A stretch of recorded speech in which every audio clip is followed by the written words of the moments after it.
Ladies and gentlemen, take your seats. Look at the person next to you. How are they doing? You checking to see how they're doing? That's good. All right, I would like you now to clap, because I'm going to come on stage.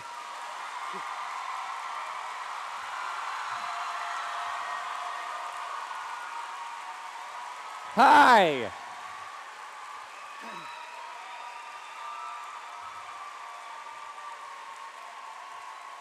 How's it going? There's a lot of light in here. I'm used to doing shows where I can't see you all, but I can see every single one of your faces and eyes. Except for you back there. The light gets a bit too much. Oh, that's really interesting. When I took my glasses off, I could, well, I was about to say I could see less, but obviously I can see less. But like, for some reason, like, it's darker without them, which would seem to be a physical impossibility, knowing what I know about optics. But if you know more than I do, let me know to what the heck's going on. So thank you for coming to NerdCon Stories.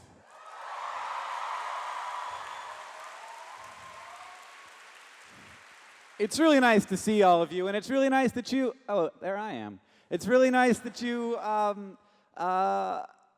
took this risk, because I'll be totally honest with you, I don't know what this is. So you definitely don't. It's like, I was like, I'm gonna do a thing, and you're like, "Kay!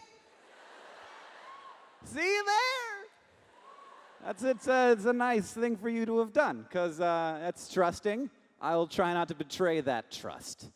I spend a lot of time on internet platforms, and I think mostly about that, but I also really like this sort of real-world platform thing. And in the same way, when I see, like, oftentimes, like, I'll see people in internet worlds of, like, we are the people who produce this platform that people do things with and on.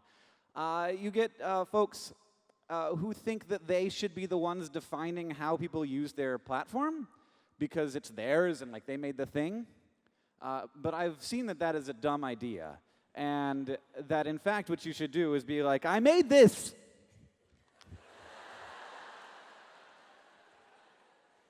So that is the reason why I don't know what NerdCon is yet, because I made this.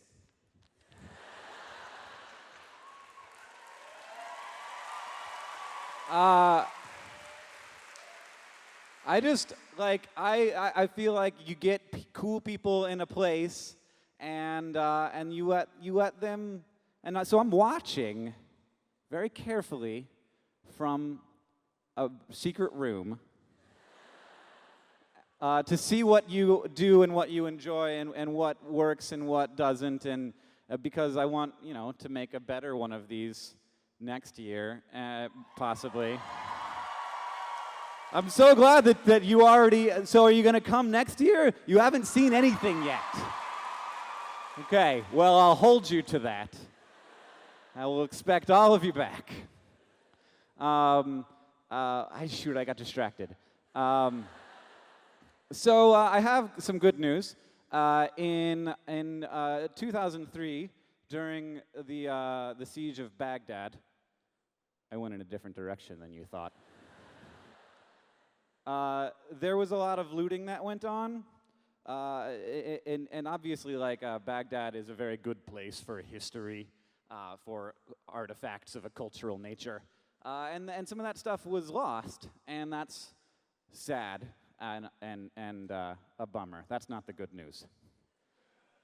In the last 5 or 6 years, the museums there have been doing this really interesting thing where they just they say, okay, we know some of you guys took some stuff.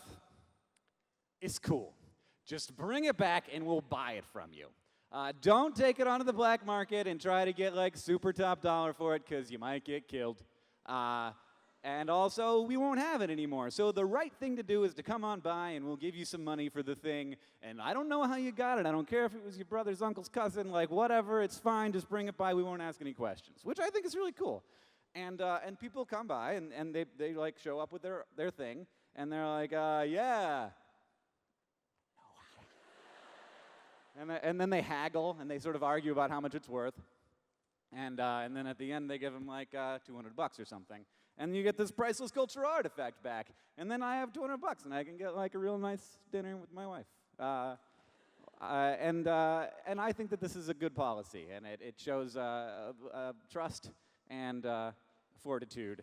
And a really interesting thing happened a few years ago that we just found out about. Somebody walked into a museum in Baghdad, and they were like, hey. And then the people who like do the arguing about how much it's worth start arguing with him. And then like the historian who sort of is overseeing it was like looking around, and he was like, wait, stop. How much does he want? And then the guy's like, he says he wants $800, and he's like, here's. So they take this thing, and they're not quite sure what it is, but they know it's a big deal. It's a piece of clay with some letters pressed into it, like Sumerian letters. And they take it back, translate it, and it is not something that used to be in the museum. It is not something that used to be in any museum. It is 20 lines from the Epic of Gilgamesh that we just didn't have before. And they're like, wait, what? Where did this come? Whose is this? Wait a second. Where'd this come from? And they're like, we have a policy, we don't ask.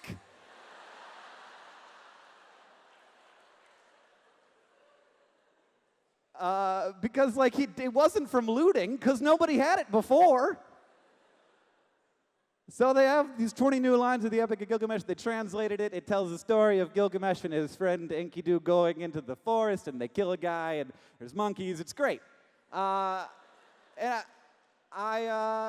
and now I feel like I need to reread the Epic of Gilgamesh because there's a whole new scene. We should do some fanfic. So this is great news. And I like this because it doesn't just make me think about the story of the Epic of Gilgamesh, which is sort of the first story we have record of, sort of, it is, and the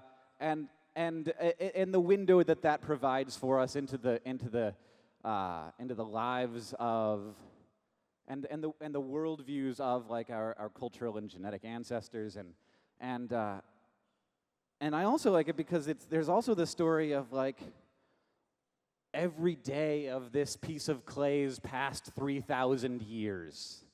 Like, was it a bookend? Was it a doorstop? Was it where did they cook pizza on it? Where has it been? And then I also think of like the story of the people who like thought that this story was so valuable and so wonderful and important to them and their culture that they pressed it into a bunch of pieces of clay. Like, this was not an easy or inexpensive process, and just like lovingly made these tiny little letters in the clay and stored it so that we could have it 3,000 years later. And people did that. Like, there was a human being who was making those marks. When we run another event, the team that does this. Thank you to the team that does this, by the way.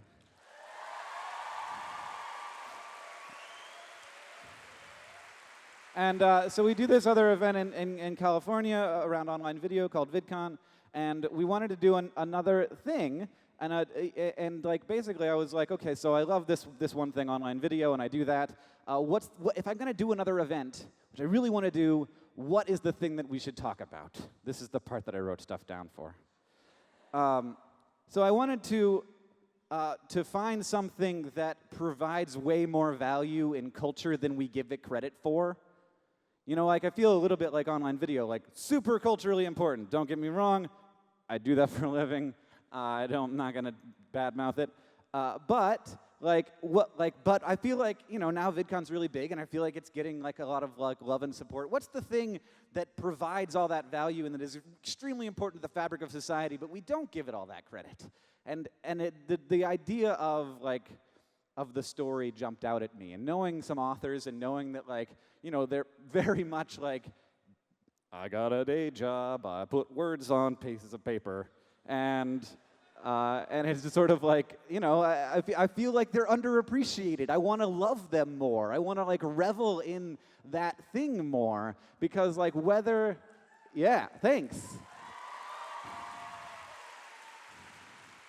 Because whether it's like a puppet show or a song or a poem or the story of a god king Gilgamesh or the story of a piece of clay over the last 3,000 years, I just want to get into that. I just want to appreciate it and love it for a weekend.